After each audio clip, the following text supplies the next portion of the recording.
In the beginning, there were two protectorates in 1914.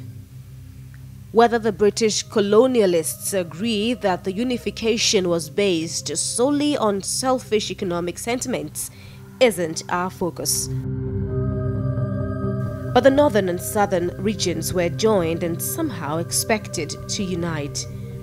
That expectation pushed more than 500 tribes caught up between the Atlantic and the Chad Basin to begin a silent battle to consolidate on the passed-on legacy of political and military dominance.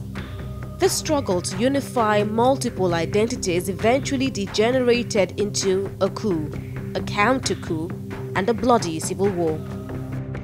What was the cause of the coup, political aspect of it? I've reviewed the crisis in this country systematically. When the election, I think 1965 or so, there was horse trading between the Action Group, NCNC, and the MPC to form the government. Then they were meeting with each other. Then later on, Action Group was sidelined. The whole of the Yorubas, that is, majority of the Yorubas were sidelined.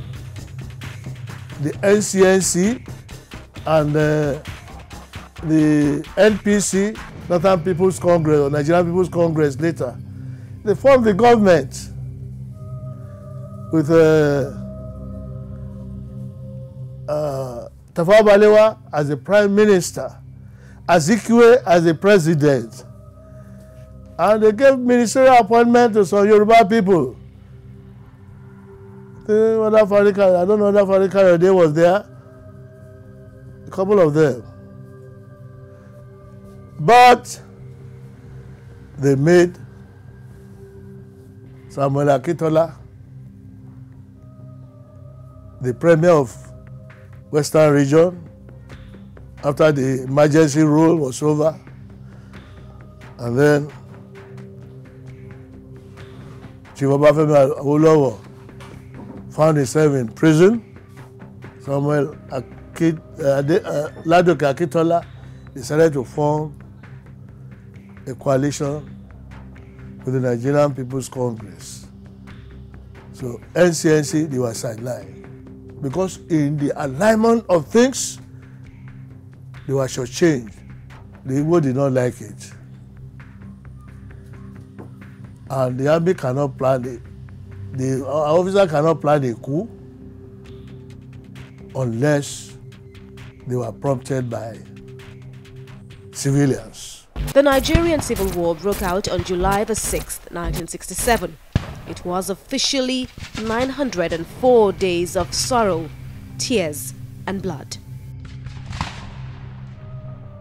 The details of the true events that led to this waste of human and natural resources remain behind thick clouds colored by ethnic variations. The declaration of secession made war not inevitable but imminent. The first bullet was fired, signaling the beginning of the gruesome 30-month civil war and carnage.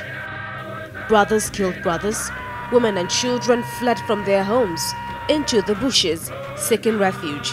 Businesses and wealth were abandoned, while the agony of millions were heard on both sides of the divide.